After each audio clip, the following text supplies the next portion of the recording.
চারিপাশে টিপ টিপ বৃষ্টি হচ্ছে, আর এই বৃষ্টির মাঝেই বিমল যাচ্ছে শ্বশুরবাড়ি জামাই ষষ্ঠীতে।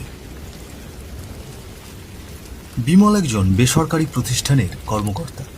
শ্বশুরবাড়ি যাবে বলেই সকালে ছুটি চেয়েছিলেন, কিন্তু অফিস থেকে ছুটি মেলেনি। দিনভর কাজ শেষে এখন সন্ধ্যা পেরিয়ে গেছে। বিকেলে অফিস ছেড়ে তিনি রওনা দিয়েছেন শ্বশুরবাড়ির উদ্দেশ্যে। তার শ্বশুরবাড়ি কাঁচরাপাড়া চুরুলিয়া নামক একটি গ্রামে, কলকাতা থেকে 64 কিলোমিটার দূরে।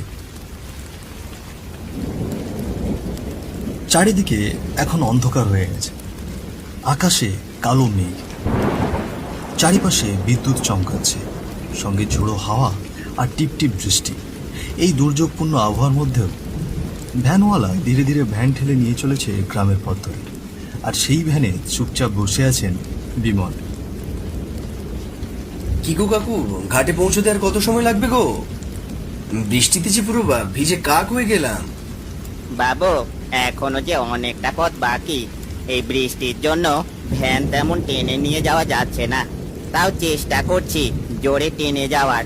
এর চেয়ে বেশি চেষ্টা যে আমার দ্বারা হবে না। তা বুঝতে পেরেছি, এটা তোমার দোষ না গো, সব ভগবানের লীলা খেলা। অনেকটা পথ পেরিয়ে এসেছে তারা। ঠিক তখনই মুষলধারে বৃষ্টি নামল। চারপাশে যেন এক নিমেষে জল ধুয়ে।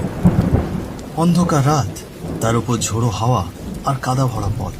ভ্যান চালকের মুখে এবার ক্লান্তির ছাপ স্পষ্ট বোঝা যাচ্ছে। মনে হচ্ছে এই অবস্থায় আর বেশিক্ষণ ভ্যান চালিয়ে যাওয়া তার পক্ষে সম্ভব হবে না।